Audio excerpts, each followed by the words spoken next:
On a snowy New Year's Eve in Denver, a powerful millionaire sat high above the city, reviewing reports that would shape his empire.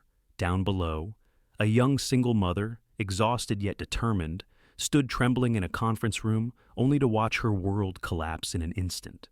Publicly humiliated, wrongfully fired, cast out into the storm with her little girl in her arms. But destiny has a strange way of weaving lives together.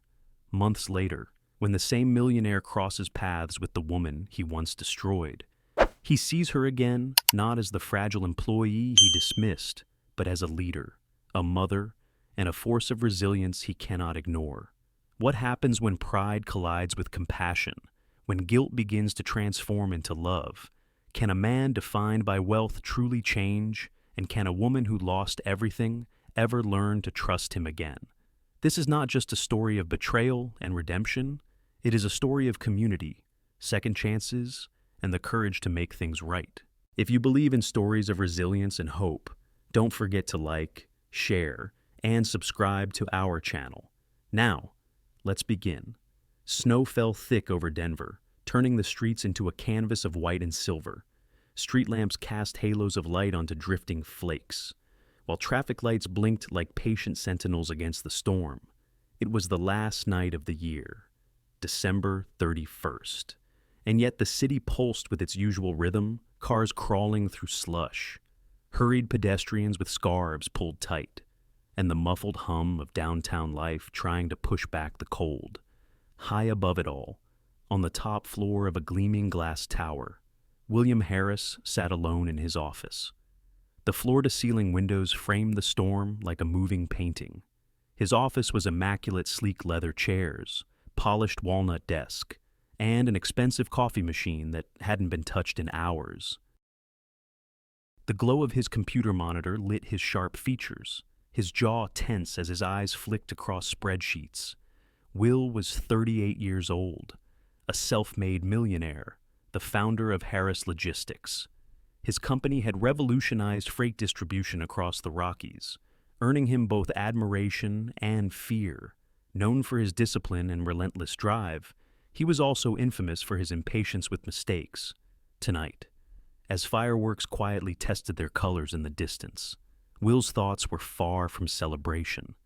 He tapped a pen against the desk, scrolling through a quarterly report. The numbers looked wrong, wildly inconsistent. His irritation grew. He had an investor call in 2 days. And errors like this weren't just an inconvenience, they were a threat to everything he had built. His mother had raised him in a one-room trailer in Montana, where every penny mattered. That childhood taught him to view mistakes as luxuries he could never afford. 2 floors down, in a brightly lit conference room, Clara Mitchell stood before a glowing screen. She adjusted her notes, her palms damp despite the chill that crept in through the windows. At 30, Clara had worked her way into this position as Will's executive secretary, but tonight her role blurred. She was asked to present data she hadn't even prepared herself. Her curly brown hair was tied back neatly, though a few strands escaped to frame her pale face. She wore a navy blazer that had seen better days, paired with sensible shoes chosen more for endurance than style. Behind her glasses, her eyes flicked nervously across the figures projected on the wall. Something about them felt off, but she hadn't had the luxury of double-checking. In the corner of the room, her 3-year-old daughter Emily sat bundled in a small coat, coloring on scrap paper with borrowed crayons. Clara had no choice but to bring her tonight. The babysitter canceled at the last moment, and deadlines didn't wait for single mothers.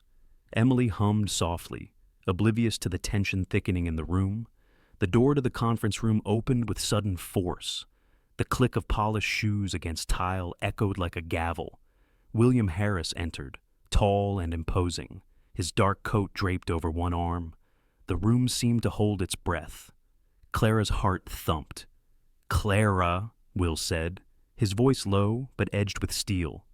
"Can you explain this?" He pointed sharply at the report glowing on the screen. "Q4's projections are off by 10%. 10%. Do you realize what that means?" Clara swallowed, forcing her voice steady. "Sir, I believe the data was updated by I don't want excuses." Will cut in, his tone rising. We are preparing to expand into Texas, and you hand me this garbage, investors will eat us alive. This is unacceptable. She felt the sting of shame burn her cheeks. Her instincts screamed that the mistake wasn't hers. Paul Reynolds from accounting had pushed her to use his revised figures, but how could she prove it now? With Will's piercing gaze stripping her bare. I can fix it, Clara said quietly.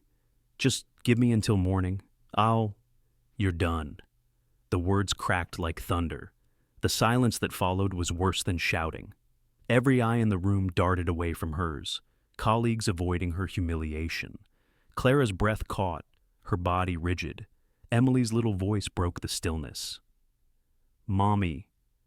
The room shifted uncomfortably, the sight of the child reminding everyone that this was more than a professional reprimand. It was a life unraveling. Clara bent down, gathering her papers with trembling hands. She slid her laptop into its worn bag, then scooped Emily into her arms.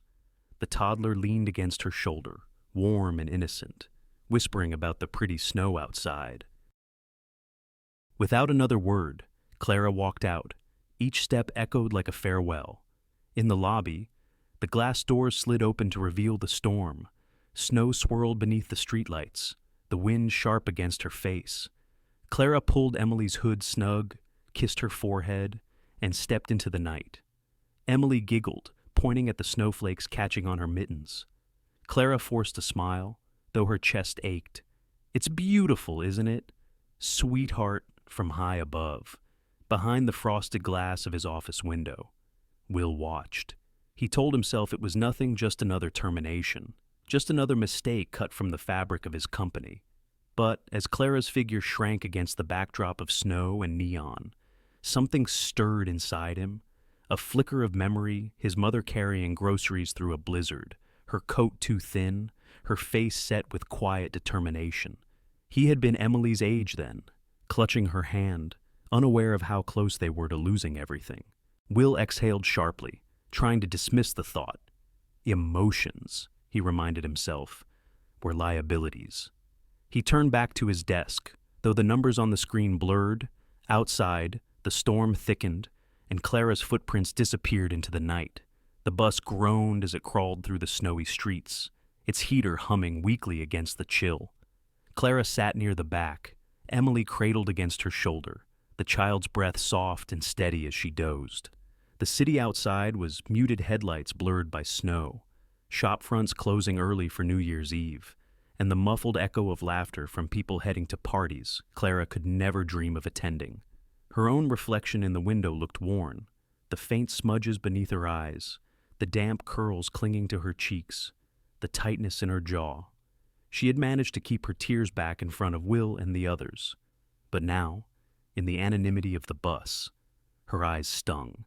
She blinked hard, refusing to let them fall. Emily stirred, and Clara whispered, "It's all right, sweetheart. Mommy's here." When they reached their stop, Clara stepped carefully onto the icy sidewalk. Their apartment building stood on the edge of an older neighborhood, a 4-story brick structure that had seen better decades. The stairwell smelled faintly of old cooking oil and radiator steam. Clara carried Emily up to the 3rd floor, juggling her bag and keys until the lock finally gave way with a reluctant click. The apartment was small, just 2 rooms, one serving as both living room and kitchen, the other a bedroom where Clara and Emily shared a mattress pressed against the wall. The carpet was worn thin, the paint chipped, but Clara kept it clean. A pot of soup still sat on the stove from the morning, its scent faint in the cool air.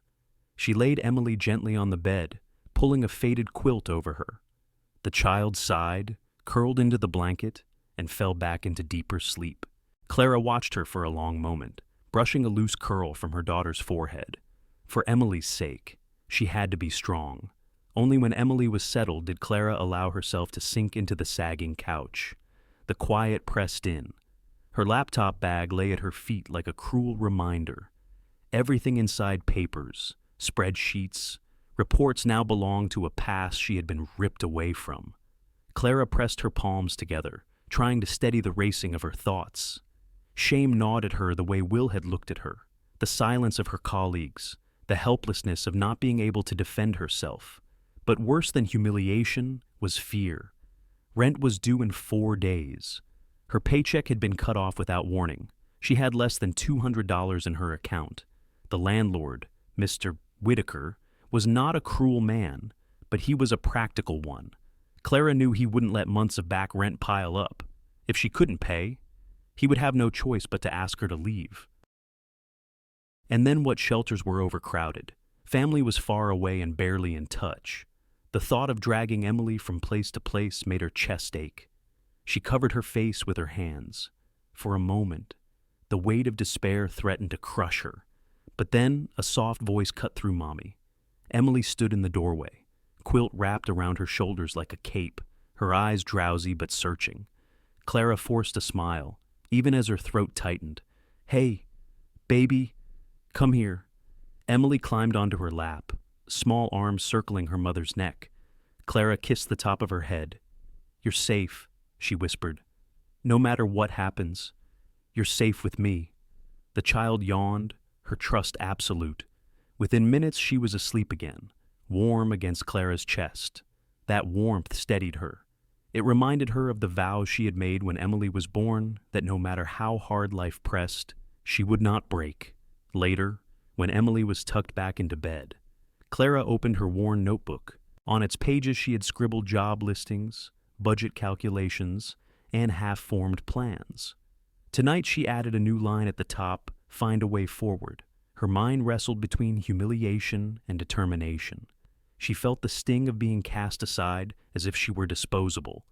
She thought of the icy silence in that conference room, the way people avoided her eyes, unwilling to risk association.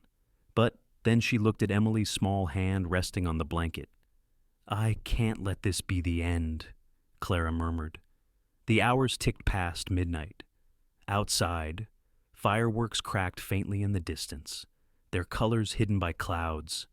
Inside the little apartment, Clara sat at the table, sipping lukewarm soup, writing lists in her notebook. She wrote about reaching out to an old college friend, about asking Mrs. Harper from down the hall if she could watch Emily during interviews, about calling the community center she once volunteered at during her student years. For every fearful thought that whispered, "You can't," she forced herself to write, "I must." When the last burst of fireworks echoed across Denver, Clara closed the notebook and laid her pen down. She went to the window and pulled the curtain back. Snow still fell, blanketing the streets in quiet beauty. Somewhere in the city, people were kissing, toasting, shouting for joy. Clara pressed her hand to the cold glass and whispered a silent promise. "This year will not defeat us." Behind her, Emily stirred in her sleep, murmuring something soft and sweet, a word Clara couldn't catch. It was enough. Clara turned off the lamp, leaving only the glow of the streetlight filtering through the thin curtains. She slipped into bed beside her daughter, drawing her close. The storm raged outside, but in that small room, love was the fortress that kept them safe. And in the silence of the night, Clara's resolve hardened. She might have been humiliated, she might be afraid, but she would not surrender. For Emily's sake, for her own dignity, she would rise. On the second morning of the new year, Clara bundled Emily into her thickest coat, a hand-me-down from a neighbor's granddaughter, and set out on foot toward the bus stop. The sky was a dull gray, the kind of winter light that flattened every color into shades of white and silver. She carried her old leather tote slung across one shoulder, packed with snacks, diapers, and the ever-present notebook where she scribbled hopes, plans, and half-finished lists. The bus ride took them across Denver's older neighborhoods, past faded storefronts and rows of modest homes with Christmas lights still clinging to porches. Some houses glowed warmly from within, reminders of families gathered together. Clara tried not to dwell on the contrast. Instead, she focused on the destination, St. Matthew's Community Center. She hadn't stepped inside in nearly a decade, not since her college days when she volunteered there for course credit. Back then, she had been younger, idealistic, eager to make a difference. Now, she returned not as a volunteer, but as someone in need. The thought stung her pride, but she pushed it aside. The building stood at the corner of an old brick street, its red facade softened by years of snow and sunlight. A mural painted by local artists brightened one wall, children holding hands beneath a rising sun. The words, "Hope is stronger than fear," curling above them. Clara paused, staring at the mural, feeling its message press against the knot of worry in her chest. Inside, the warmth hit immediately. The scent of coffee mingled with something sweet, fresh bread, perhaps. A bulletin board near the entrance overflowed with flyers, job postings, literacy classes, support groups. Children's laughter drifted from a room down the hall. At the reception desk sat a man in his 60s, tall but stooped, with silver hair and kind eyes. His clerical collar was tucked neatly under a simple black sweater. He looked up from his paperwork and smiled with quiet recognition. "Clara Mitchell," he said, his voice deep and steady. "I thought that was you." Clara's breath caught. "Father Jonathan, it's been a long time." "Too long," he said warmly, standing to greet her. "And this must be Emily." He leaned down, smiling at the little girl peeking from behind Clara's coat. "Hello, young lady." Emily hid her face, then peeked out again, curiosity winning over shyness. Clara shifted nervously. "I wasn't sure I should come. I just didn't know where else to go." Father Jonathan's gaze was steady, not pitying but full of quiet assurance. He placed a hand lightly on her shoulder. "You are stronger than this moment." His words landed like a balm. "Sit with me. Tell me what's been going on." They moved to a small lounge with mismatched chairs and a table stacked with donated books. Clara settled Emily with a coloring book provided by a volunteer, then sat across from the priest. For a moment, words failed her. The weight of the last few days pressed heavily.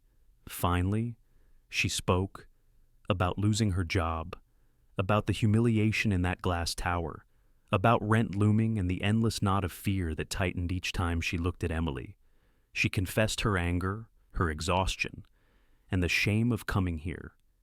Father Jonathan listened quietly, his hands folded, his eyes fixed on her with patience. When she finished, her throat raw, he nodded. "Clara, dignity is not lost when life knocks us down. It's proven when we rise again. You don't need to carry this alone. There is work here, and purpose. Stay a while, help us, and let us help you." Clara exhaled, as though she had been holding her breath for days. That same afternoon, she began. Father Jonathan introduced her to the small team of volunteers, retirees, young mothers, a few college students. Clara was put in charge of organizing the donations room, sorting boxes of canned goods, clothing, and toys. It was hard work, but her mind welcomed the distraction. Emily joined a small group of children in the playroom. The space was cheerful, with painted walls, a bin of stuffed animals, and shelves of puzzles and books. Clara peeked in once and saw her daughter laughing, stacking wooden blocks with two other toddlers. The sight softened her heart. For the first time since that terrible night, she felt a flicker of peace. The hours passed quickly. Clara created lists, labeled shelves, and arranged food baskets for families scheduled to arrive later. Her natural skill for order and detail found a new outlet here. As she worked, she spoke with other mothers who came for support. Each story carried echoes of her own lost jobs, absent partners, bills they couldn't meet. Listening, she realized she wasn't alone in her struggle. By evening, she was tired but lighter somehow. Father Jonathan stopped by the donation room, surveying her progress. "You've brought a touch of clarity to our chaos," he said with a smile. "We needed that." Clara brushed a stray curl from her face, embarrassed but grateful. "It feels good to be useful again." "Useful." His eyebrows rose. "Clara, it feels like you belong." The words lingered as she gathered Emily for the ride home. The child skipped along the hall, showing her mother a crayon drawing a stick figure family holding hands under a sun. "This is us, Mommy," Emily said proudly. Clara's throat tightened. She hugged her daughter close, whispering, "Yes, sweetheart, that's us." Outside, the snow had eased into a gentle flurry. The city was still cold, still uncertain, but as Clara carried Emily toward the bus stop, she felt something shift. It wasn't a solution to her problems. Rent was still unpaid. The future was still unclear. But in the warmth of that community, in the steady kindness of Father Jonathan, and in the joy on Emily's face, there was something else, a thread of hope, fragile yet real. And for the first time since she had walked out of Harris Tower, Clara believed she might be able to weave that thread into something stronger. The elevator doors opened with a muted chime, spilling William Harris into the private lobby of his penthouse. The city spread out below, Denver glittering in the winter night like a field of stars fallen to earth. He stepped inside, dropped his keys on the marble counter, and set his briefcase down with more force than necessary. The silence of the place wrapped around him immediately. The open floor plan, the polished stone, the sleek modern furniture, it was everything he once thought success should look like. Yet the rooms felt cavernous, cold, the quiet oppressive after the intensity of his office. He shrugged off his wool coat and draped it over the back of a leather chair, loosening his tie. The clock on the wall ticked past 10. Though it hardly mattered, he rarely noticed time at home. Without meetings, deadlines, or emails, the hours seemed empty. Pouring a glass of bourbon, Will walked to the wall of glass that overlooked the city. The storm had slowed, but flakes still drifted through the streetlights far below. From this height, the snow looked gentle, almost peaceful, hiding the slush and struggle of the sidewalks. He lifted the glass, letting the amber liquid catch the reflection of the skyline. Business, he told himself. It was just business. He replayed the scene in his mind, the sharp words, the stunned silence of the conference room, the way Clara's face crumpled for just a second before she gathered her things. He had fired people before. It was part of leadership.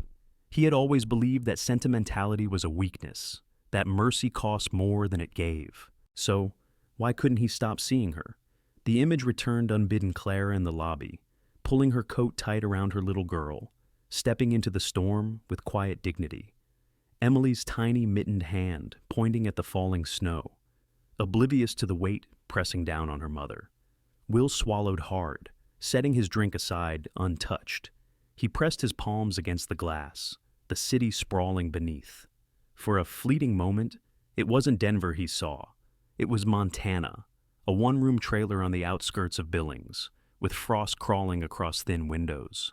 A wood stove that smoked more than it warmed. His mother, shoulders bent under the weight of 2 grocery bags, pushing through knee-deep snow with boots that leaked at the seams. He remembered standing at the window as a boy, watching her struggle toward the door, her breath visible in the cold air, her face tired but determined. Back then, William had promised himself he would never live like that again. He would climb, no matter how steep the path, until he reached a place where hunger and cold could never touch him. That vow had carried him through college on scholarships, through nights coding software in a borrowed basement, through the grueling years of building Harris Logistics from nothing. And he had succeeded. The penthouse, the cars, the respect of investors, all proof that he had outrun his past. Yet tonight, the memory of Clara walking into the snow with her daughter gnawed at him in a way success never eased. She reminded me of her, he realized, of my mother. He turned from the window, pacing the room. His mind argued with itself. She made a mistake. The numbers don't lie. I had no choice. Another voice countered. But you didn't listen. You didn't even let her explain. Will poured another glass, then set it down again without drinking. His chest felt tight, as if the air itself carried judgment. He tried to drown the unease with rational thought spreadsheets, deadlines, market expansions. But Clara's face, her arms wrapped around Emily, cut through every defense. What unsettled him most was the way she left. No begging, no pleading, no desperate appeal, just quiet dignity. He had seen employees crumble, curse, even threaten lawsuits, but Clara had simply walked away, carrying her daughter like a shield against the world. That composure rattled him more than anger ever could. He sat heavily on the couch, rubbing his temples. The city lights glittered through the glass wall, but they no longer impressed him. The silence pressed in. He thought of calling Paul Reynolds, the senior analyst who had fed Clara the data. Something about Paul's confident tone during the meeting had struck him as too smooth, too rehearsed. But Will shoved the thought aside. There would be time to deal with that later, tonight. What haunted him wasn't numbers, it was humanity. For years, Will had prided himself on being untouchable, unshaken by personal entanglements. He had built walls as high as the glass tower he worked in. Yet tonight, those walls cracked, not because of a rival or a failed contract, but because of a single mother he had dismissed in less than 5 minutes. Outside, fireworks flared faintly, marking the approach of midnight. From his vantage point, they were distant bursts of light, silent against the insulated glass. He thought of Clara's apartment, wherever it was. The two of them huddled together against the cold. He wondered if Emily had fallen asleep before the fireworks, her small face pressed against her mother's shoulder. Will leaned back, closing his eyes. He told himself again that it was just business, that leaders had to be ruthless. But the words rang hollow. Somewhere deep inside, something long dormant stirred the memory of being small, vulnerable, dependent on someone else's strength. And for the first time in years, William Harris questioned not the choices of others, but his own. The days that followed blended into one another, a rhythm of snow-dusted mornings and weary nights. Clara found herself returning to St.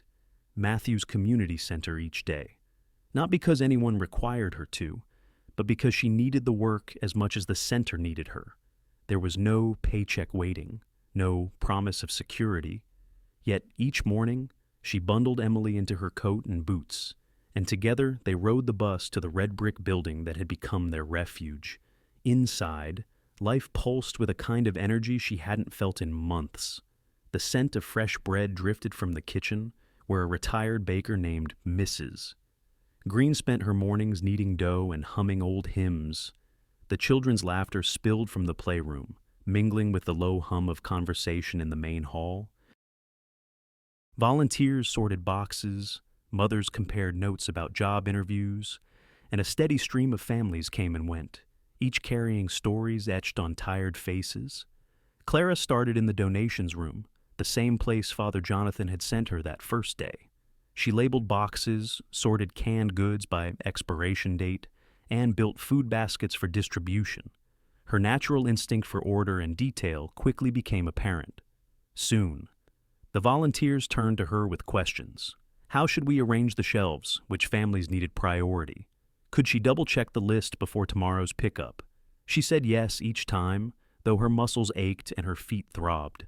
At night, when she sank onto the thin mattress beside Emily, her body screamed for rest, but her spirit felt steadier. One Thursday, Father Jonathan approached her with a request. "Clara," he said, his voice gentle but firm. "We have a group of young women meeting tomorrow, single mothers, mostly trying to finish school or find work. Would you consider leading a session? Something practical, maybe budgeting or organizing schedules?" Clara hesitated, her hand frozen on the stack of canned beans she was sorting. I'm not sure I'm the right person." "You're exactly the right person," he replied. "You've been living this. They don't need theory. They need someone who understands."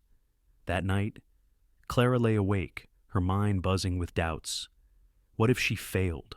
What if they saw her as a fraud, just another struggling woman with no answers? She stared at the ceiling, listening to Emily's soft breathing. Then she thought of the countless lists in her notebook, the careful balancing of bills and groceries, the ways she stretched $1 until it screamed. She realized she did have something to share her survival itself. The next afternoon, she stood before a circle of 10 young women in a small meeting room. They looked at her expectantly, notebooks in their laps, children playing in a corner. Clara's hands trembled at first, but then she spoke. She told them how she budgeted every paycheck to the penny, how she cooked 3 meals from 1 roast chicken, how she planned interviews around bus schedules and daycare hours. The room shifted, heads nodded, pens scratched furiously. Questions poured out. How do you negotiate with landlords? What's the best way to meal prep on Sundays? How do you keep going when you're so tired? Clara answered as honestly as she could, weaving humor into the hardship. By the end of the hour, the women clapped, some even hugged her. One whispered, "You make me believe I can do this." Clara stepped into the hallway afterward, her chest tight but not with fear, with something else. Purpose. The days stretched long, but they no longer felt empty. Clara helped distribute food baskets in the evenings, placing loaves of Mrs. Green's bread into eager hands. She listened to stories of layoffs, medical bills, and children with asthma. Each story resonated with her own struggles, but instead of sinking under the weight, she found strength and solidarity. Emily thrived in the playroom. Each day she returned with new drawings, crayon suns, stick figures, crooked houses. She made friends easily, her giggles carrying down the hall like little bells. Watching her daughter laugh, Clara felt the knot of fear in her chest loosen. Of course, fatigue was constant. She rose before dawn to pack lunches and scrape frost off windows. She spent long hours on her feet, sorting, lifting, teaching. Her back ached, her hands grew raw from handling cardboard boxes. But each night, when she tucked Emily under the quilt and kissed her forehead, Clara whispered the same words, "We're going to be all right." One evening, as she left the center, Clara paused by the mural outside the children, holding hands beneath a rising sun. The snow had gathered in the painted grooves, softening the bright colors. She traced the word hope with her gloved hand and felt a quiet determination swell. She was still broke. Rent was still due. Her future was still uncertain. But inside that brick building, surrounded by bread and laughter and community, she was discovering something she had almost lost herself. And in the middle of the storm that had taken her job, her security, her pride, Clara found a strange and stubborn peace. She might be tired, she might be stretched thin, but she was no longer broken. The new year had barely begun, but William Harris carried into it a heaviness he couldn't shake. At Harris Logistics, the mood was brisk as ever, phones ringing, heels clicking against polished tile, the relentless hum of a company feeding off momentum. Yet to Will, the rhythm felt hollow. He sat in the glass-walled boardroom one Monday morning, a thick binder of financial reports open before him. His executives chatted, flipping through their own papers, preparing to review the quarter's performance. Will's eyes, however, kept narrowing at the same set of figures. 10%. The discrepancy that had sparked his fury, the very reason he had cut Clara loose. Something about the way the numbers had been presented nagged at him. For days, he had shoved the thought aside, but it kept returning like a splinter under the skin. "Paul," he said suddenly, interrupting the flow of chatter. His voice carried across the table, cold but precise. "These numbers in quarter four, who finalized them?" Across the room. Paul Reynolds straightened in his chair. He was a man in his mid-40s, with thinning hair slicked back and a habit of smiling too easily when cornered. He adjusted his tie, offering a practiced chuckle. "Well, sir," the data went through several hands. "I supervised the revisions?" "Of course. Revisions." Will repeated. He tapped the page with his pen. "Show me the originals." Paul hesitated, his eyes flicking briefly to the others around the table. "I'd have to check the archives. You know how these things go." "Will, numbers shift as updates roll in." "Numbers don't shift like this," Will said sharply. He leaned forward, his tone cutting. 10% margins don't just appear out of thin air. Either we had an error, or someone tampered with the data. The room fell silent. A junior manager coughed nervously. Paul cleared his throat, his smile faltering. "I'm sure it's nothing serious." Maybe Clara Will's eyes snapped up. "Don't!" His voice dropped lower, firmer. "Don't pin this on her without evidence. I want to see the files. Paul, the raw data, the timestamps, every revision logged, for the first time in years." Paul's confidence slipped. He shuffled his papers, muttering something about having to check his records. But Will saw at the flicker of panic, the way his hands twitched as he reached for his pen. The meeting adjourned quickly after that, but the air was heavy with unease. Will carried the binder back to his office, jaw tight.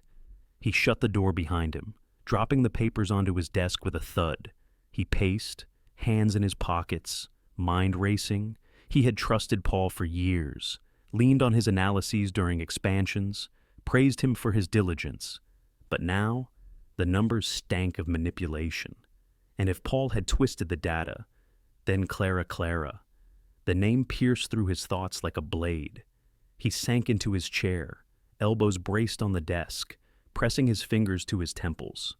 He saw her again, standing frozen in that conference room, the humiliation flushing her cheeks, the way her colleagues looked away.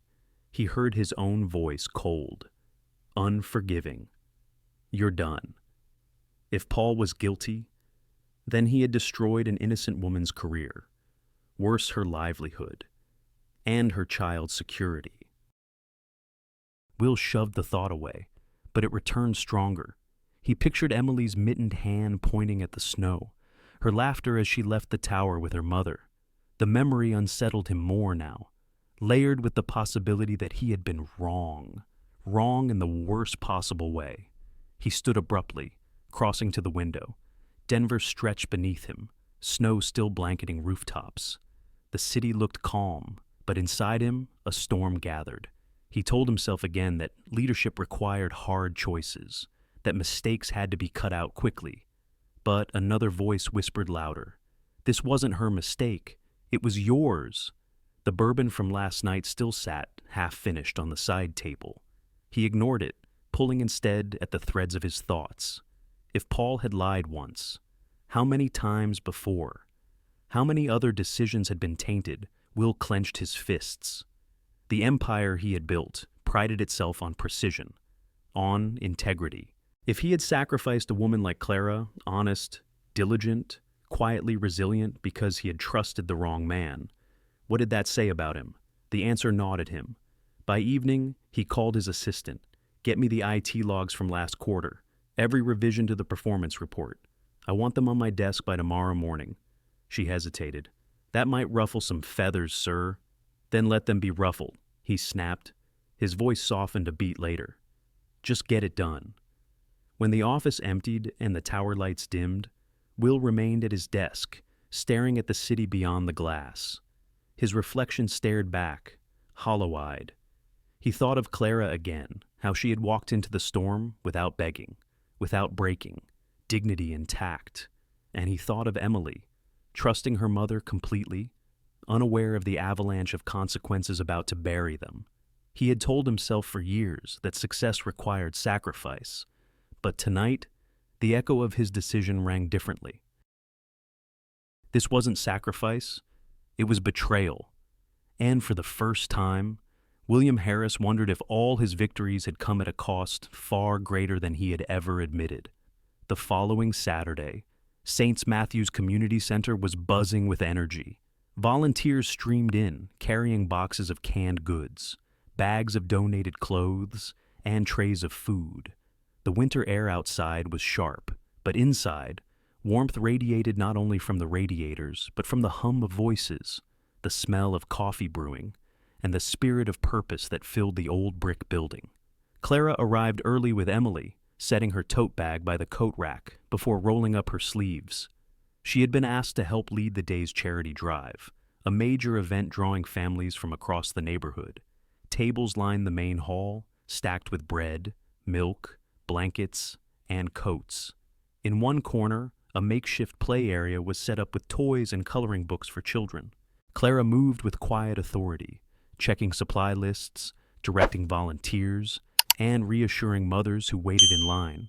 Her voice was steady, her presence calming. More than once, someone turned to her for guidance, and she responded without hesitation. She had become a cornerstone of the center, though she didn't yet see herself that way. Outside, a black SUV pulled up to the curb. William Harris stepped out, buttoning his long coat against the wind. For a moment, he stood on the sidewalk, gazing at the mural on the center's wall, the painted children holding hands beneath a rising sun. His chest tightened. He had learned enough in the past week to know the truth was close.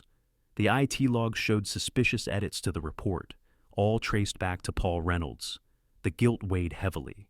But tonight he wasn't here for data. He was here for her. Will pushed open the doors and stepped into the lively chaos.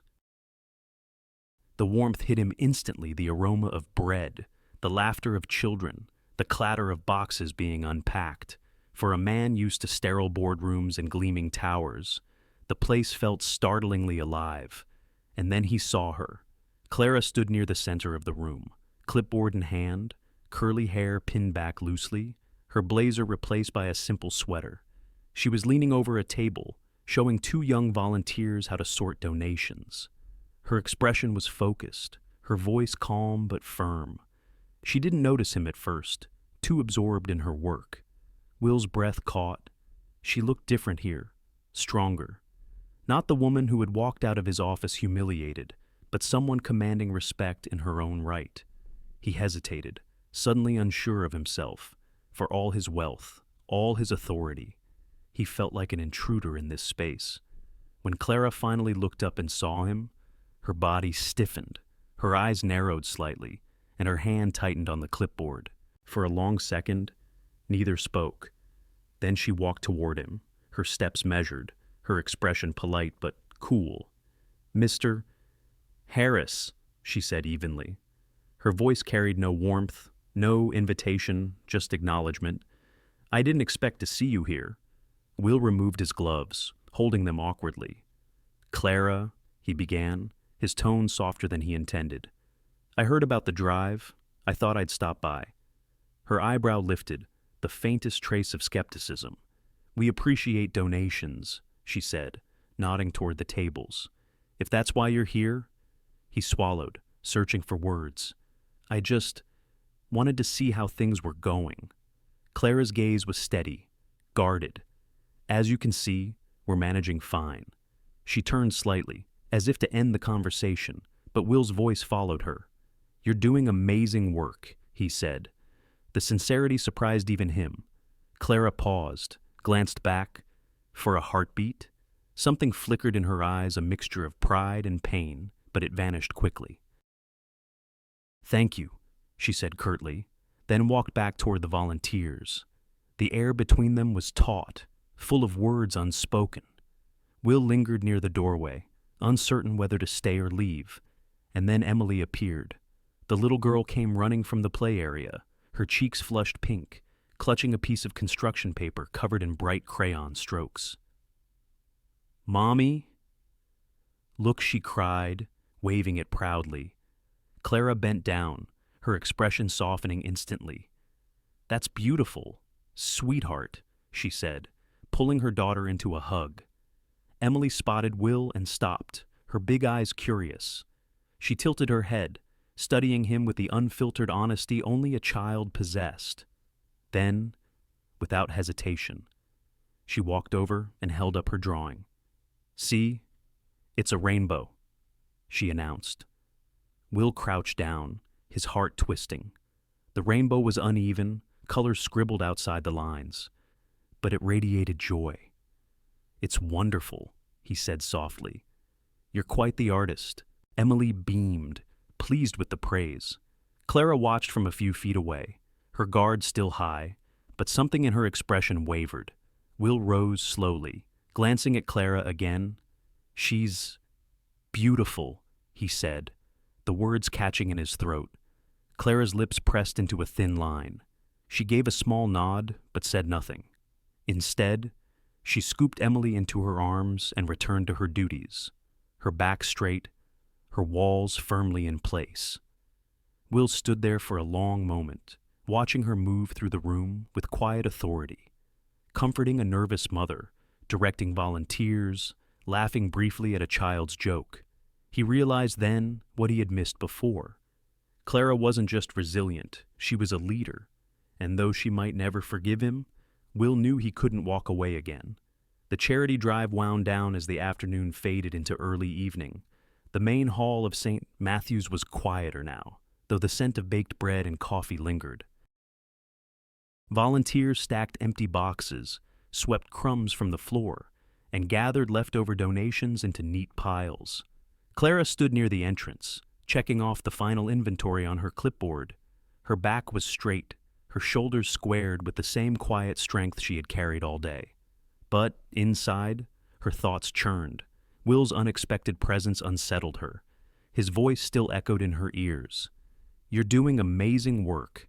It would have been easier if he had come here arrogant, dismissive, the same ruthless man who had cut her down in front of a room full of colleagues. But no, he had spoken with hesitation, almost humility, and that made it harder. Will lingered nearby, watching her from a respectful distance. For once, he felt out of place. In the boardroom, his authority commanded attention. Here, in this hall filled with laughter and community, he was an outsider. Clara belonged, he did not. Gathering courage, he walked toward her. "Clara," he began, his voice low, careful. "Can I have a minute?" She didn't look up immediately, focusing instead on her clipboard. "We're still wrapping up," she said. "I don't have much time. I'll be quick." Finally, she raised her eyes, steady and unreadable. "What do you want?" "Mr. Harris." The formality stung. He had been Will to countless investors, partners, even rivals. But from her lips, his name came edged with distance. "I wanted to talk about what happened." His words faltered. For a man used to giving commands, admitting fault felt like stepping onto unsteady ground. Clara's lips curved into something that was not quite a smile. "What happened?" she repeated. "You mean the night you fired me in front of half the staff, or the part where you didn't give me a chance to explain?" Her tone was calm, but beneath it lay a steel Will hadn't noticed before. He opened his mouth, then closed it. The silence stretched. "I was under pressure," he said finally. The words sounded weak even to his own ears. The numbers didn't add up, and Clara cut him off with a small shake of her head. "Pressure doesn't excuse cruelty." She looked down at her clipboard again, scribbling a note. "You didn't just take away a job, Mr. Harris. You humiliated me. You made sure everyone in that room believed I was careless, incompetent, and I had a child waiting for me at home." Her words struck harder than any boardroom debate ever had. Will felt them settle like stones in his chest. "I regret it," he admitted quietly. "More than I can say." Clara glanced at him, her eyes sharp. "Regret is easy. Change is harder." The sentence landed like a verdict. For a moment, neither spoke. Around them, volunteers bustled with brooms and bags, but it felt as though the room had narrowed to just the two of them. Will swallowed. "I want to make it right." Clara tilted her head, studying him. "And how exactly do you plan to do that? Give me back the weeks I spent wondering how to pay rent, the nights I lay awake thinking I was worthless, the looks from people who believed you." Her voice didn't rise, but each word carried weight. She wasn't shouting, she didn't need to. Her composure was more powerful than anger. Will felt stripped bare. For years, he had believed that an apology was enough to mend bridges, that his authority gave him the right to dictate terms of forgiveness. But standing here, faced with Clara's steady gaze, he realized how wrong he had been. He rubbed the back of his neck, searching for words that wouldn't sound hollow. "I don't know yet," he admitted, "but I'll find a way." Clara lowered her clipboard slowly. "Then maybe start by proving you mean it. Actions, not words." For a long moment, their eyes held. Something unspoken passed between them, her resolve, his uncertainty, and the fragile possibility of change. Emily ran over then, breaking the tension. She tugged at Clara's sweater, holding up a crayon drawing of a sun and stick figures. "Mommy, look, this one's us." Clara bent down, her expression softening instantly. "That's wonderful, sweetheart." She kissed her daughter's cheek, then glanced briefly at Will. For the first time, he saw her not as the woman he had fired, but as the mother holding her world together with quiet strength. He saw the dignity in her exhaustion, the grace in her restraint, and he knew she was right. No apology could undo the harm. Only actions consistent, selfless, persistent could begin to bridge the distance between them. When Clara straightened, Emily tugged her toward the play area again. Clara gave Will one last measured look. "Good night, Mr. Harris," she said, and turned away. Will stood rooted to the spot, watching her go. The wall between them remained firm and unyielding, but for the first time, he didn't feel frustrated by it. He felt challenged. If he truly wanted redemption, he would have to earn it brick by brick. The snow had eased by the time St. Matthew's hosted its midweek supper. It was a smaller affair than the charity drive, just long folding tables set with steaming bowls of stew, baskets of bread, and pitchers of sweet tea. Families trickled in from the cold, their coats dusted with flakes, children rushing toward the warmth of the playroom. Clara moved through the hall with her usual quiet efficiency. She carried trays, poured tea, and bent down to listen to the stories of mothers who came weary but grateful. Emily sat with other children at a corner table, her laughter carrying like bells above the murmur of conversation. The evening felt calm, almost ordinary until Clara saw him. Will stood at the entrance, his tall frame slightly awkward in the cramped, lively space. He had dressed more casually tonight, dark sweater, no tie, but he still looked out of place among the chatter and clatter of the community hall. Clara's stomach tightened. She hadn't expected him again so soon. He caught her gaze and nodded slightly, almost hesitant. For a moment, she considered walking away, burying herself in tasks until he left. But something in his expression stopped her, an intensity, tempered by uncertainty. When the rush of supper had settled, and most families were occupied with food or conversation, Will approached. "Clara," he said softly, careful not to draw attention. "Can we talk just a few minutes?" Her instinct was to say no, to remind him she was busy, that this wasn't his world. But she heard herself reply, "All right," briefly. They stepped into a side hallway, quieter except for the distant sound of children laughing. The walls were lined with faded photographs of past events, smiling volunteers, holiday drives, summer camps. Clara folded her arms, bracing herself. Will exhaled, as though steadying his own courage. "I need to tell you something. About that report." Her chest tightened. The wound was still raw, but curiosity pressed her to listen. "I reviewed the logs," he continued. "The numbers you presented, they weren't your mistake. They were Paul Reynolds's. He tampered with the data to cover his own errors." For a moment, Clara just stared. The words landed like stones, sending ripples through her thoughts. She had suspected Paul all along, his smugness, his eagerness to hand her those revisions. But hearing it confirmed by Will himself, it was something else entirely. "You mean," she said slowly, her voice low but sharp, "I lost my job, my income, my stability because of him." Will's jaw tightened. "Yes, and you fired me without even checking." He flinched, though her voice hadn't risen. "I was under pressure. I acted fast. Too fast." Clara's hands clenched at her sides. A wave of anger rose hot in her chest. She thought of the eviction notice, of rationing groceries, of lying awake at night, wondering how to stretch every dollar.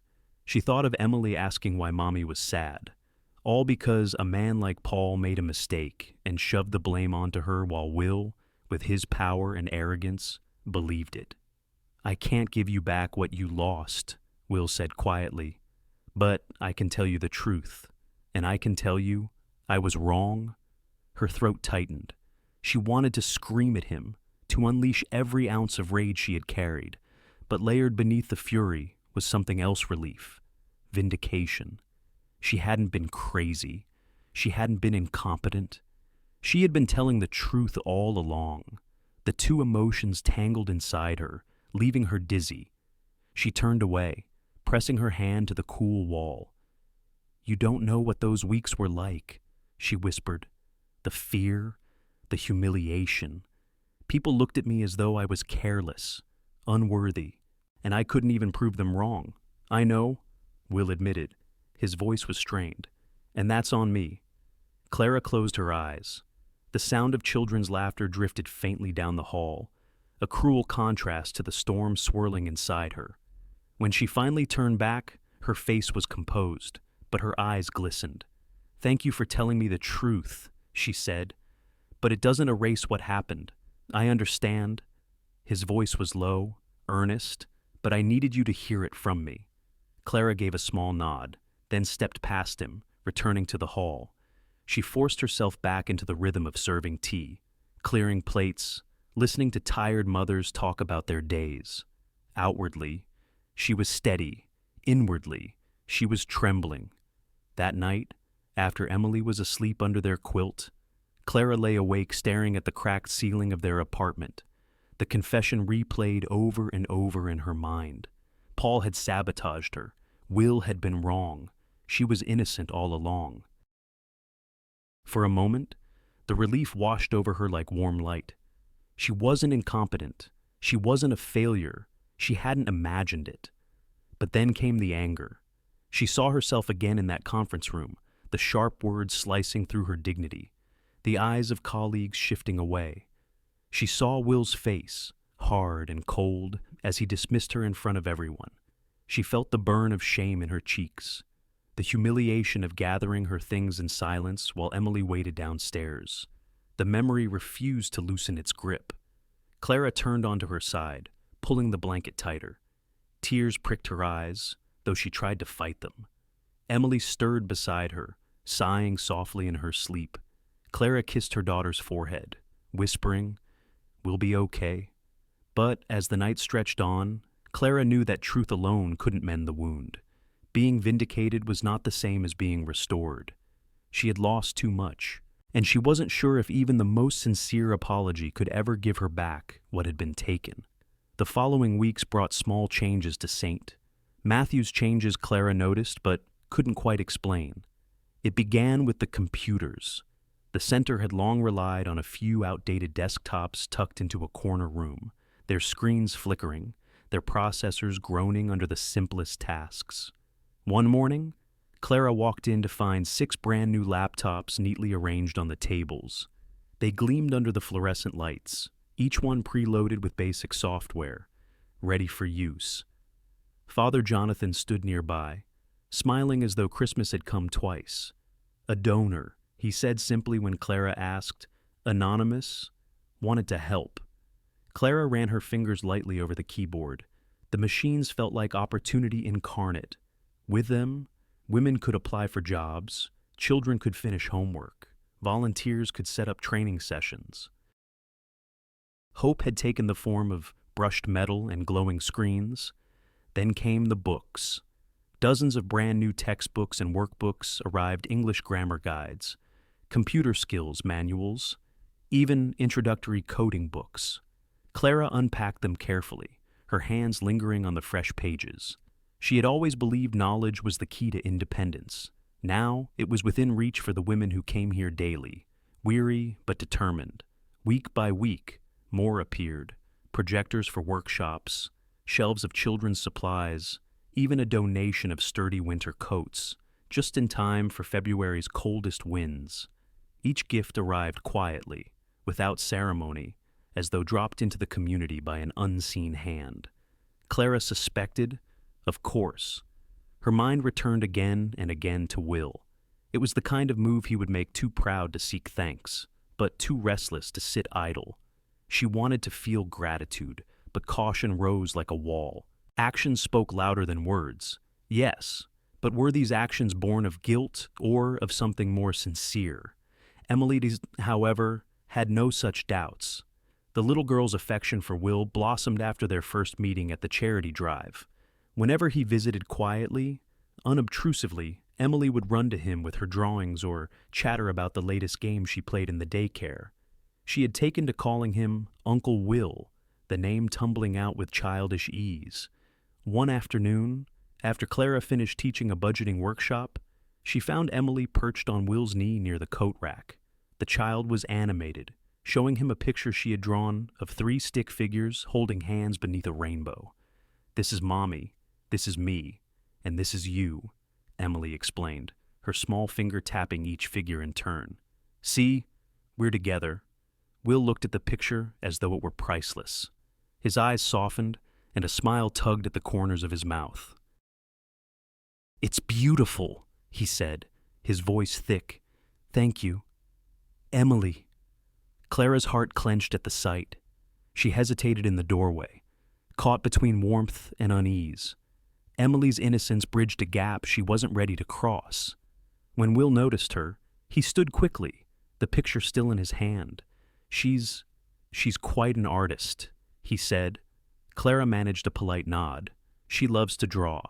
Her tone was guarded, but inside she felt a stir she couldn't name, something between gratitude and resistance. That evening, walking home through the cold, Emily chattered non-stop about Uncle Will, how he listened to her stories, how he promised to bring crayons next time, how he laughed at her jokes. Clara listened quietly, her mind conflicted. Emily deserved kindness.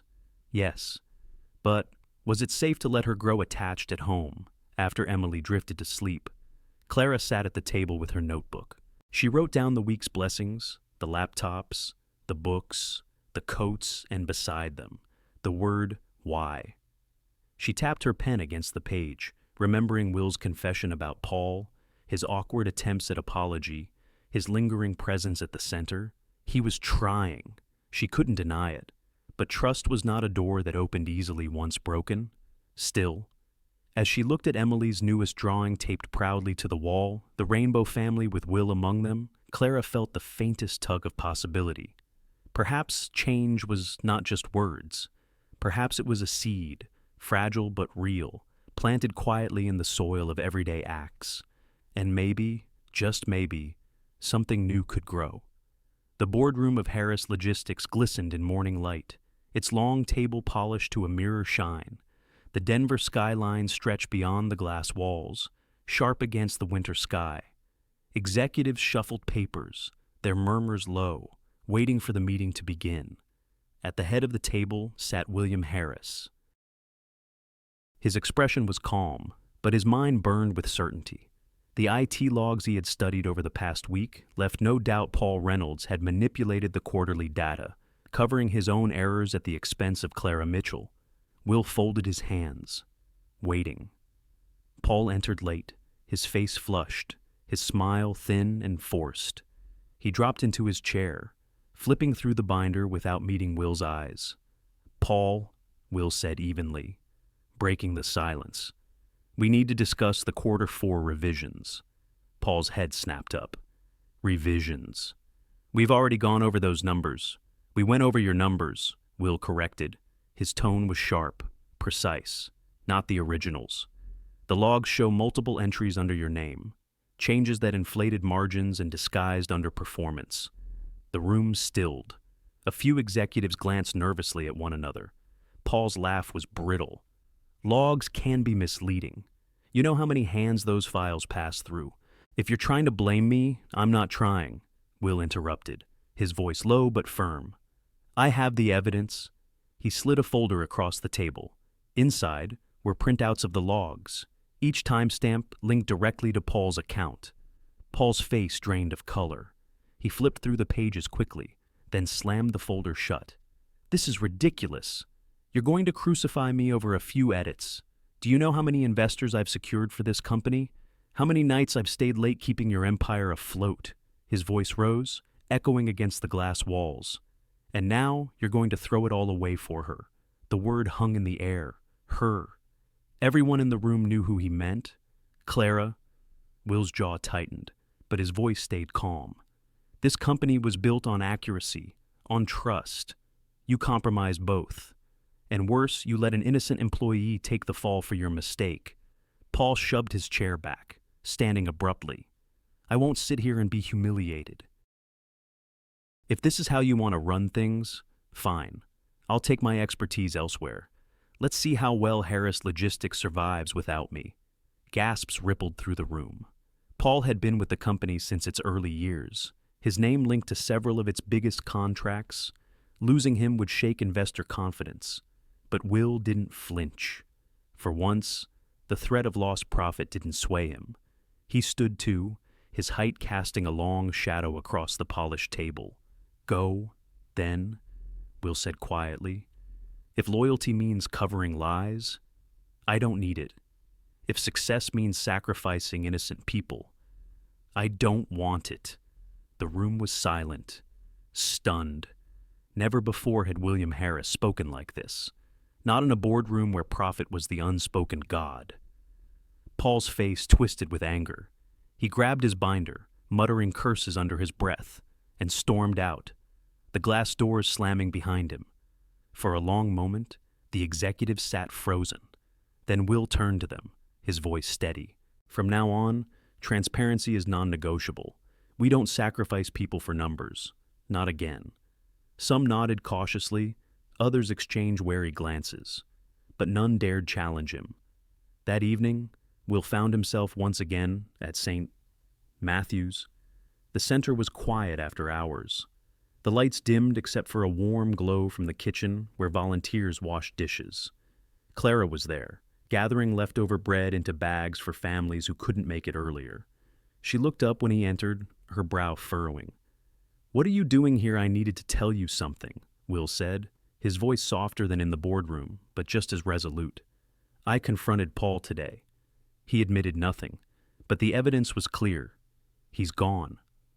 Clara froze, her hand stilling on the loaf she was wrapping. Gone. "I forced him out," Will explained. "He threatened to leave, and I let him.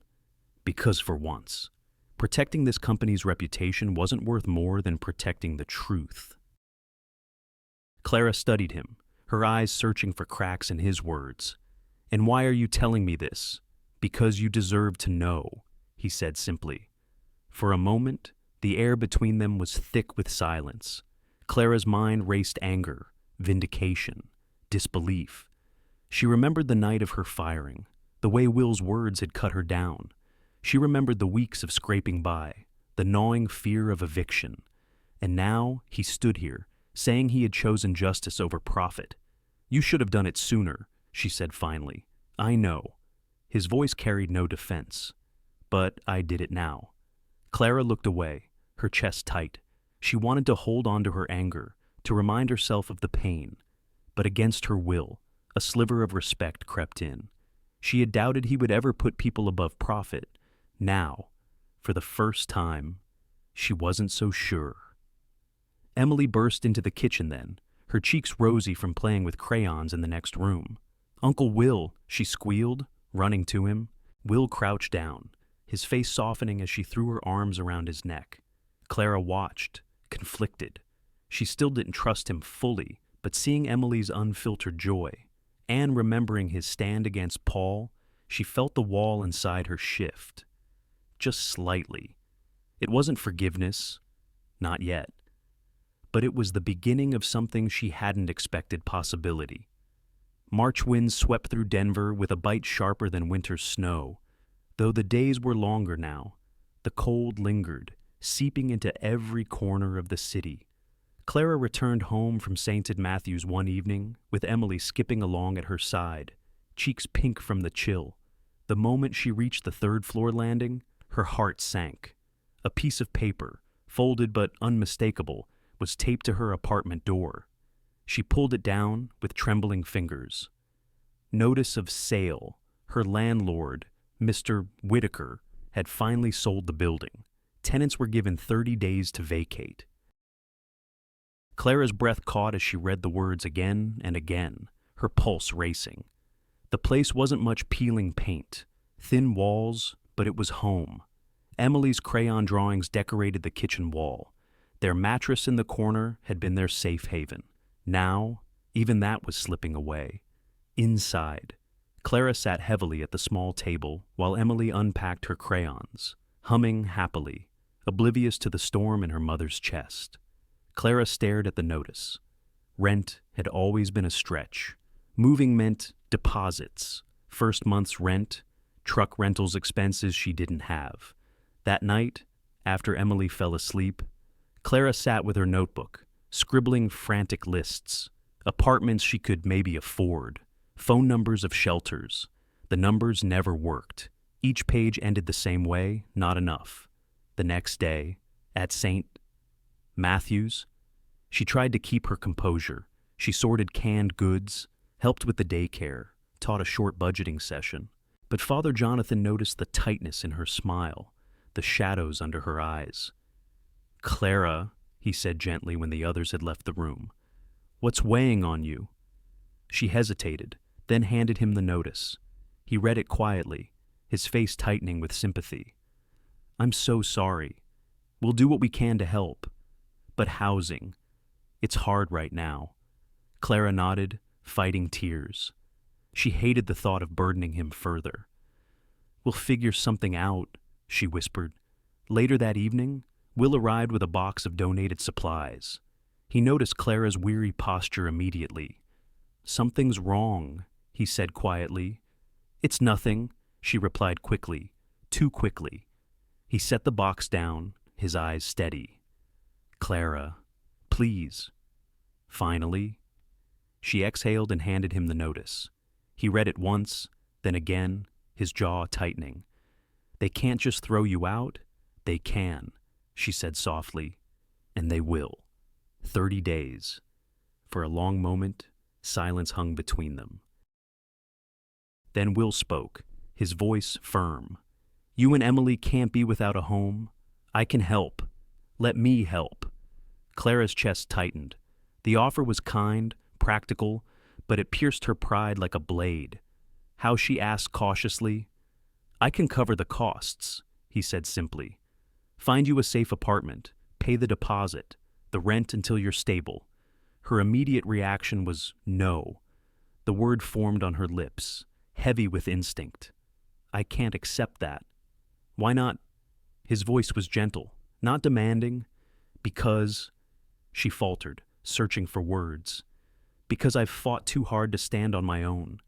I can't just let you swoop in and fix everything. That feels like charity." "It isn't charity," Will said. "It's responsibility. I wronged you. Clara, if helping you and Emily find stability is one way to make amends, then let me." Clara shook her head, her emotions tangled. "And what happens after? What if I come to rely on you? What if Emily does?" She looked away, blinking back tears. "I can't build my life on someone else's guilt." Will's voice softened. "This isn't guilt, not anymore. I care about what happens to you, to both of you. I don't want to see you struggle like this." Her heart pounded. She wanted to believe him, wanted to let go of the weight pressing on her chest. But her self-respect was a wall she couldn't easily lower. "I need to think," she said finally. Will nodded, respecting the boundary. "Take your time, but please, don't shut me out. Not on this." That night, Clara lay awake again, staring at the cracked ceiling, while Emily slept peacefully at her side. The notice sat folded on the nightstand. Her mind replayed Will's words, his steady eyes, his insistence that this wasn't guilt, but care. Her pride told her to refuse, to scrape by, to fight through the storm alone, as she always had. But another voice whispered louder, now Emily's laughter. Emily's safety. Did pride matter more than giving her daughter a secure home? The question gnawed at her, refusing to let her rest. For the first time, Clara admitted to herself that survival and dignity were colliding, and she didn't know which would win. 2 weeks later, Clara found herself standing in the doorway of William Harris's Fremont home, her fingers curled tightly around Emily's hand. The decision had cost her nights of restless sleep, hours of debate with herself. Pride had battled practicality. Dignity had wrestled with fear. In the end, Emily's safety tipped the scale. Still, she had made one thing clear. "If we come here," she had told Will firmly, "it's not charity, it's partnership. We share responsibilities. We contribute. This isn't you saving us. It's us building something, even if temporary." Will had met her eyes and nodded, no hesitation. "Agreed," he said. "No charity, just companionship."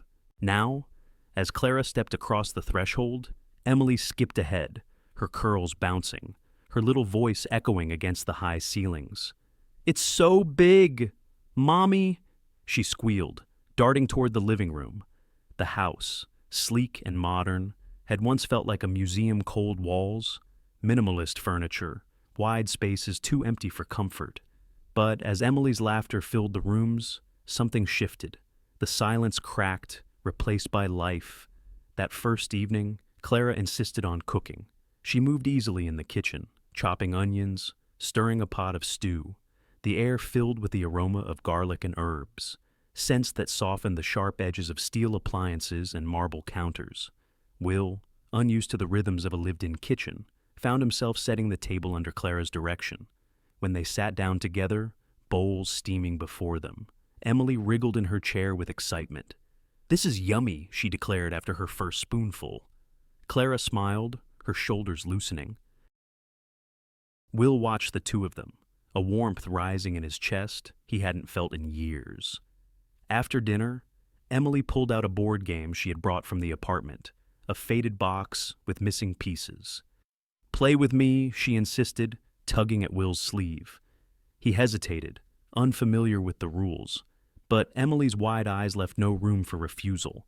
They sat cross-legged on the floor while Clara watched from the couch, a soft amusement tugging at her lips.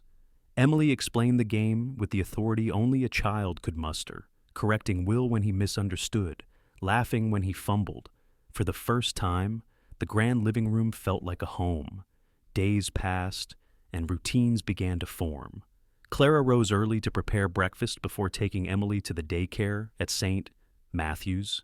She kept up her volunteering, insisting that her responsibilities there kept her grounded. Will sometimes joined them in the evenings, helping with homework projects, repairing Emily's toys, or simply sitting at the table while Clara wrote lesson plans for her workshops. The house itself changed. Clara placed Emily's crayon drawings on the refrigerator. A vase of fresh daisies appeared on the counter. The scent of baked bread lingered from Clara's experiments in the oven. Bit by bit, warmth replaced sterility. Will noticed it most at night, where once he had returned from the office to silence. Now he came home to the sound of Emily singing in the bath, Clara reading softly in the living room, or the clatter of dishes being put away. The emptiness that had haunted him began to fade, replaced by something unfamiliar but welcome. One evening, after dinner, Emily climbed into Will's lap as though it were the most natural thing in the world. She carried one of her latest drawings, a house with 3 figures standing outside, a sun overhead. "See," she said proudly. "That's Mommy, that's me, and that's you." Will's throat tightened. He studied the picture carefully, his chest heavy with emotion he didn't know how to name. "It's beautiful. Emily," he said softly. The child tilted her head, her eyes wide with innocence. "Uncle Will, can you be my daddy?" The question fell like a stone into still water, sending ripples through the room. Clara froze in her chair, her spoon halfway to her mouth. Her eyes flew to Will, then to Emily. Her breath caught.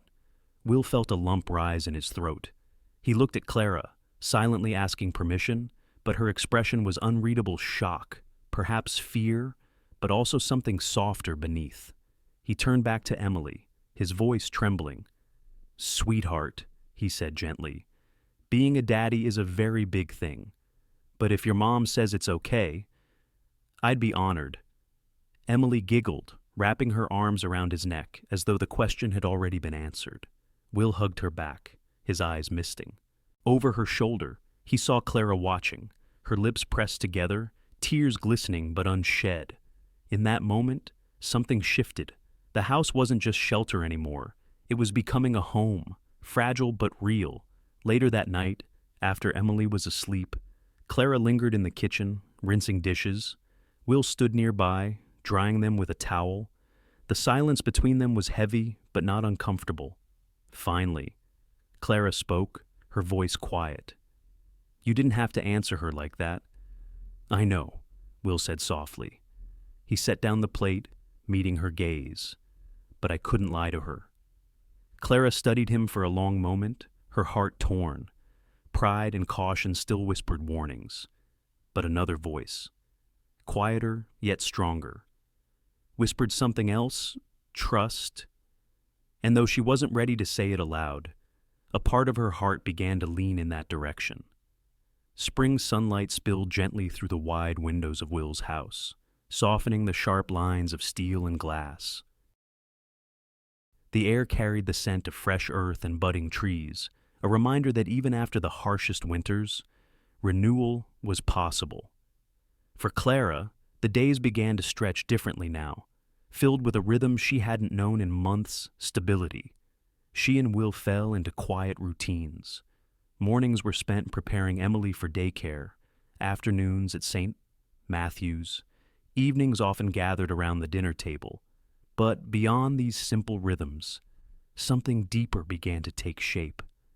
One night, after Emily had been tucked into bed, Clara found herself sitting with Will on the balcony. The city stretched beneath them, a scatter of lights glowing against the darkening sky. Will poured them both tea Clara had insisted they avoid the bourbon he favored, and the steam rose into the cool air. For a long while, they sat in silence, comfortable but weighted with unspoken thoughts. Finally, Clara broke it. "When I was 10, she said softly, her eyes fixed on the horizon, "my father left. My mom worked 2 jobs to keep us afloat. We had nights when the power went out because the bill wasn't paid. But she never let me see her break. She always said, 'We'll be fine, Clara, we always will.'" Her voice wavered, but she held steady. "I guess I try to be that for Emily, even when I don't believe it myself." Will listened intently, his gaze steady. "You are that for her," he said.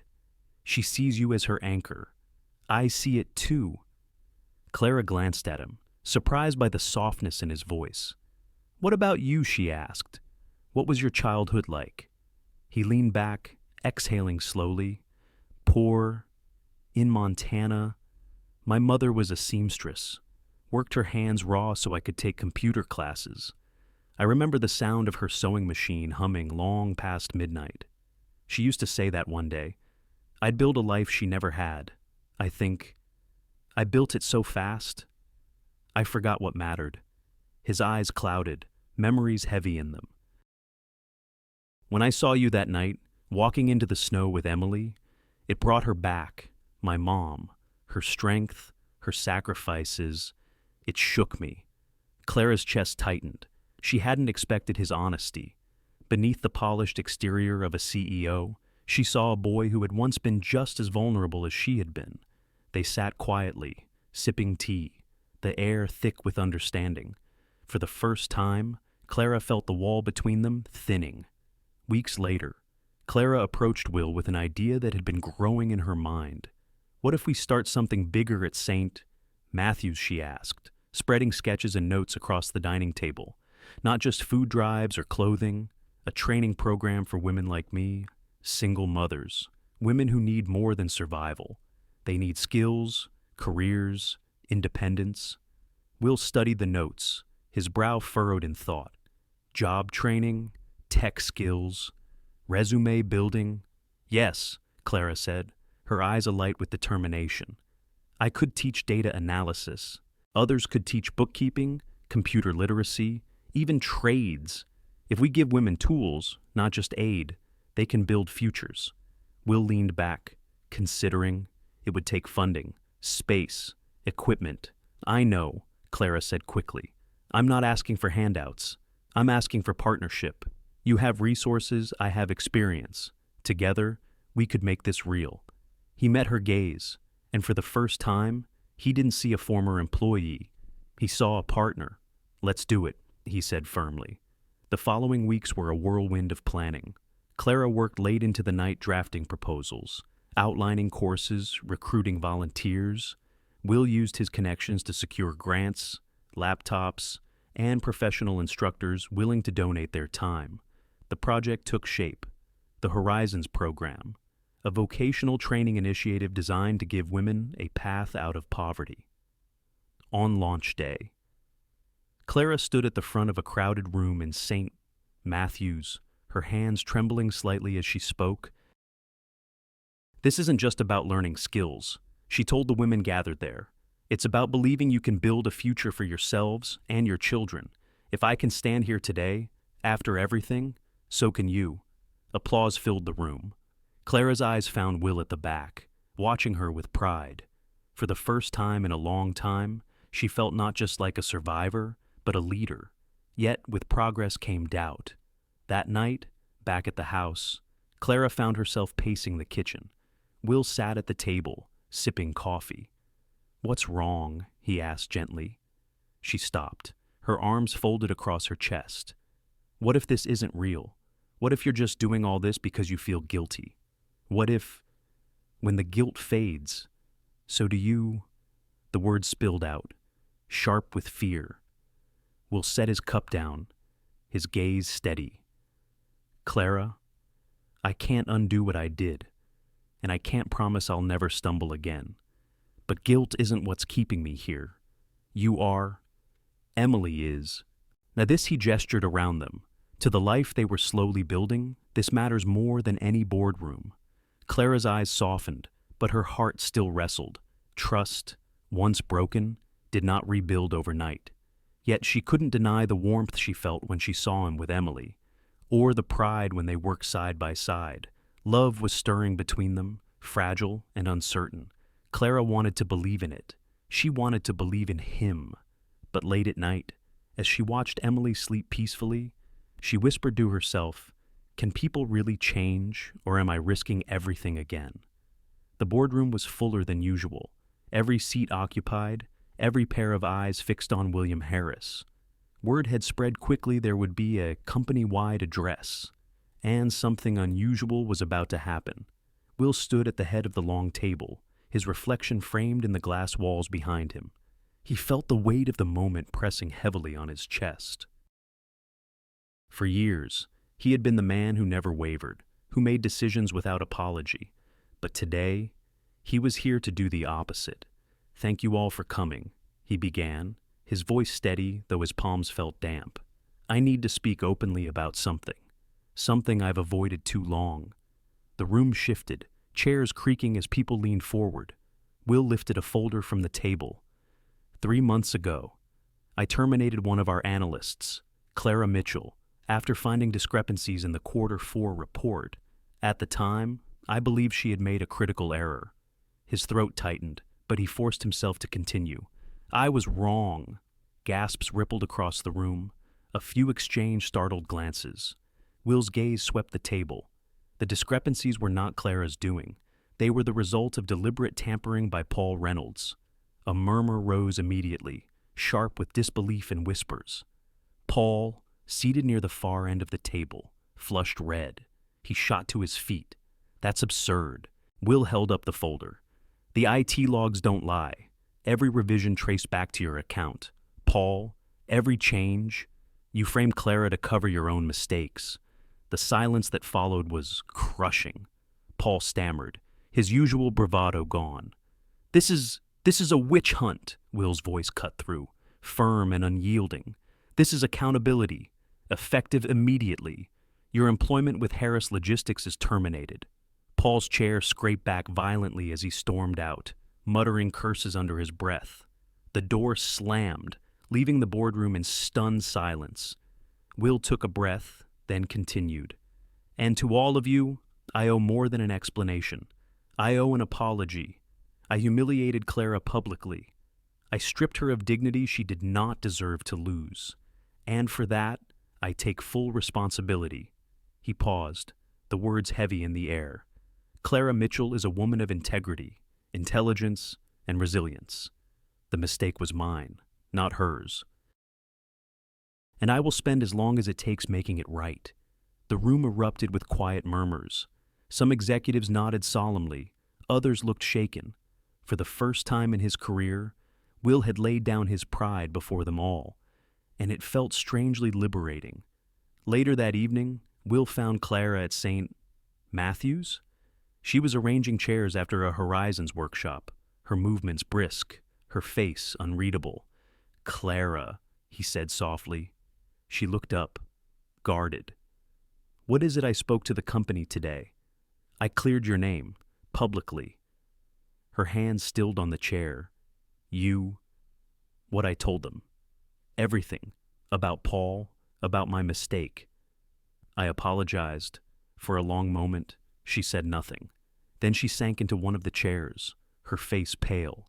Tears welled, surprising her as much as him. Her voice broke. She pressed a hand to her eyes. I thought I'd carry that stain forever, that everyone would always see me as the woman who messed up. Will stepped closer, his chest tightening. You never messed up. I did. And I want you to know your honor is restored. Before them, before me, before anyone who ever doubted you. Clara wiped her eyes, but the tears kept coming. They weren't just tears of relief, but of grief too for the weeks of humiliation, the sleepless nights, the fear that had gnawed at her. Vindication couldn't erase the pain. I can't forget what it felt like, she whispered, standing there, hearing your words, feeling everything collapse. It broke something in me.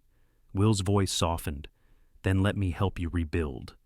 She looked up at him, her eyes shining with both hurt and hope. Words are easy, Will. You've learned that, haven't you? Yes, he admitted, which is why I'm not asking for forgiveness tonight. Only the chance to keep proving I mean this. Before Clara could respond, Emily appeared, rubbing her sleepy eyes, clutching her stuffed rabbit. She had been napping in the playroom while her mother worked. Uncle Will, she murmured, climbing into his lap without hesitation. Her small arms circled his neck. Don't be sad. Okay, we can all be happy now. Clara's breath caught. She saw the way Will held Emily gently, his eyes misting at the child's simple words. No grand speeches, no corporate declarations, just the innocent truth of a little girl who saw family where walls still stood. For Clara, it was the final crack in the armor she had built around her heart. The pain was still there, but so was the possibility of healing. She met Will's eyes over Emily's head, her own expression trembling between resistance and surrender. For the first time, she allowed herself to imagine that maybe, just maybe, love could grow even from the ashes of betrayal. Spring in Denver came late that year, but when it arrived, it was glorious. Blossoms dusted the sidewalks in soft pink and white, and the air carried a sweetness that seemed to promise renewal. For Clara, life had indeed entered a season of new beginnings. The Horizons program, which she and Will had launched only months before, had flourished beyond her imagination. What began with a few borrowed classrooms and donated laptops had grown into a thriving initiative. Women of all ages came through its doors, eager to learn bookkeeping, computer literacy, data entry, and trade skills. Some were young single mothers, others were older women seeking second chances, all of them left with dignity restored. And Clara was no longer just a volunteer.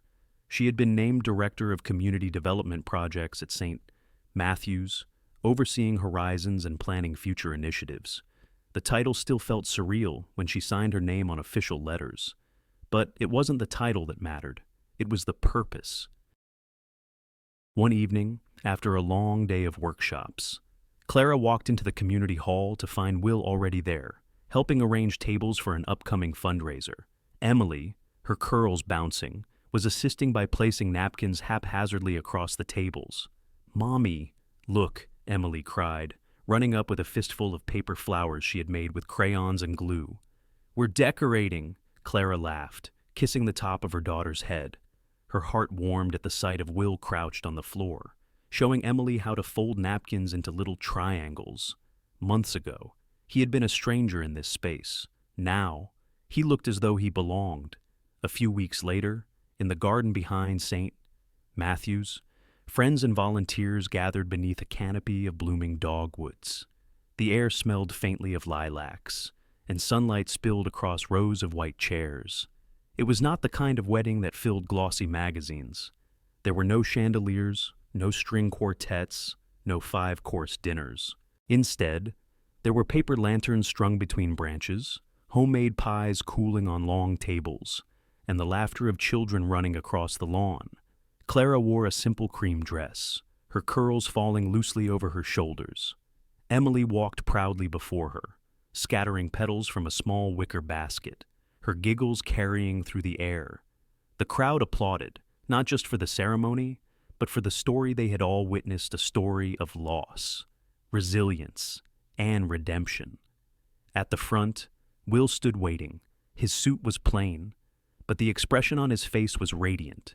When Clara reached him, He took her hands, steady and sure. Father Jonathan officiated, his voice warm. "Marriage is not about perfection," he said. "It is about two imperfect souls choosing to walk together, carrying one another's burdens, celebrating one another's joys." When it was time for vows, Clara spoke first. Her voice trembled, but her words were clear. "Will, I never imagined I could trust you again." But trust isn't about forgetting the past. It's about believing in the future. You've shown me that people can change. You've shown Emily what it means to love with actions, not just words. I promise to walk beside you, not behind, not ahead, beside. Will's eyes glistened as he replied, "Clara, I failed you once. I will never forget that. But it woke me up to what matters. I don't want to be remembered for money or power. I want to be remembered for standing beside you, for being a father to Emily, for building something good together. That is my vow, to spend every day making things right and making things new." When Father Jonathan declared them husband and wife, Emily squealed with delight, racing between them as they kissed, showering them both with petals from her basket. The crowd erupted in laughter and applause, the sound echoing across the blooming garden. As twilight settled, lanterns glowed in the trees, and music drifted over the lawn. Guests shared food, danced barefoot on the grass, and told stories of how the couple had touched their lives. Clara and Will moved through the crowd together, greeting friends, thanking volunteers. At one point, Clara stood to address everyone, her voice carrying clear in the evening air. "This is more than a wedding," she said. "It's a reminder that none of us are defined by our mistakes. We are defined by the courage to make things right. Thank you for believing in us, and for walking this road with us." The crowd cheered, some with tears in their eyes. Will slipped an arm around Clara's waist, and Emily tugged at his hand. Together, the three of them stood beneath the lanterns, bathed in light, surrounded by the community that had once caught Clara when she fell. It was not the life Clara had imagined when she lost everything in a boardroom that winter night. It was something better, born of pain, rebuilt with courage, and strengthened by love. And as the stars blinked awake over Denver, Clara knew this was only the beginning. Life often reminds us that our greatest trials are not meant to break us, but to reveal who we truly are. Clara's journey shows us that dignity and strength can survive even the harshest storms.